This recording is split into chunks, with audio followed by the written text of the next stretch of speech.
को आगे बढ़ाने के लिए आखिरी पैगंबर ने इकरा यानी तालीम पर जोर दिया। हर मुसलमान को तालीम हासिल करना बिल्कुल ज़रूरी कर दिया, यानी मुसलमान को हर हाल में शिक्षा हासिल करना अनिवार्य हो गया। पर भारत के मुसलमान खुद को अपडेट करने के लिए 15,000 का फ़ोन ले सकता है, पर 5,000 की एडमिशन फ़ीस भरने में नानी याद आ जाती है। स्कूल कॉलेजों में भेदभाव के शिकार भी मुसलमान होते जा रहे हैं। इनके पास ना तो कोई सामाजिक लीडर है, ना ही पॉलिटिकल लीडर। अगर कोई सियासी लीडर इनकी क़यादत के लिए तैयार भी होता है तो ये खुद ही उसे आरएसएस का एजेंट साबित करने लगते हैं। मतलब इनके पास सब कुछ है पर कायदे की खोपड़ी नहीं है। बच्चों को हायर एजुकेशन से बिल्कुल दूर रखना चाहते हैं। खासकर लड़कियों के मामले में मुसलमान दिन ब दिन पिछड़ता जा रहा है। ये एकजुट होकर दरगाह बनाने के लिए पैसा इकट्ठा कर सकते हैं, एकजुट होकर कव्वाली के लिए चंदा वसूल कर सकते हैं, एकजुट होकर मुशायरे के लिए चंदा बटोर सकते हैं, एकजुट होकर महज एक रात के लिए बड़े शायर को बुलाने के लिए 5 लाख का चंदा इकट्ठा कर सकते हैं, पर एकजुट होकर खुद के लिए स्कूल कॉलेज यूनिवर्सिटी बनाने के लिए पैसा इकट्ठा नहीं कर सकते। फिरका परस्ती के नाम पर आपस में लड़ाने वाले मौलाना की तकरीर के लिए इनके पास पैसा है, पर अपने बच्चों को पढ़ाने के लिए ना तो इनके पास पैसा है ना ही हौसला। एक फर्जी मुकदमा अगर पड़ोसी पर दर्ज हो जाता है तो हफ्तों तक मोहल्ले वाले उसके घर की तरफ नज़र उठाकर भी नहीं देखते। यह है मुसलमानों का हाल। यूं ही कोई बुलडोज़र लेकर नहीं पहुंच जाता। मुर्दों के बीच हर चलने फिरने और टोपी लगाने वाली लोग जिंदा नहीं कहे जा सकते। जिंदा होने के लिए जिंदा नजर आना भी ज़रूरी है।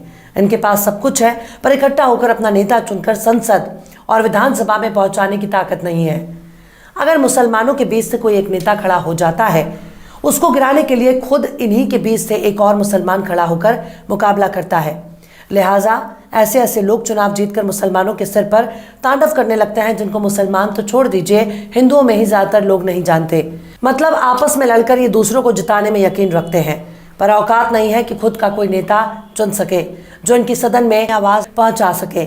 इस वक्त मुसलमानों ने बस एक ही महारत हासिल कर ली है, और वो है थाना।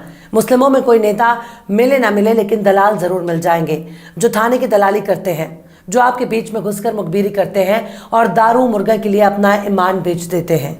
इसी तरह से ज़मीन की दलाली में मुसलमानों ने झंडे गाड़ रखे हैं। अगर शहरों की बात की जाए तो इनको पैसे की इतनी हवस है, ये दाढ़ी टोपी कर दलाली करते हैं ताकि दूर से कोई भी इनके बहुत बड़ा मुत्तकी और परहेजगार आदमी समझे, पर इनकी दाढ़ी के पीछे सारे ऐप छिपे हुए हैं। मिसाल के तौर पर दिल्ली का ओखला देख लीजिए। जब से दिल्ली और दिल्ली के आसपास के इलाकों में हिंदू मुस्लिम के बीच नफरतों का सिलसिला शुरू हुआ, तब से ही हर कोई सीधे ओखला में आना चाहता है। यहाँ कई इलाके ऐसे हैं जहाँ अवैध इमारतें बनी हुई हैं, जहाँ ज़रूरत पड़ने पर एम्बुलेंस और फायर ब्रिगेड भी नहीं घुस सकते। ऐसे इलाकों में किराए पर कमरे और फ्लैट की दलाली इतनी ज़ोर शोर से चल रही है कि ऐसा लगता है कि मानो मुसलमान इलाके के नाम पर आपको गर्दन काट कर पैसे लूट लेंगे।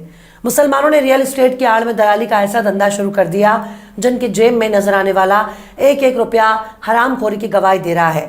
हम ये नहीं कहते कि सारे के सारे मुसलमान ऐसे ही हैं, पर एक की वजह से ज़रूर 10 बदनाम हो रहे हैं। इसी तरह से इनके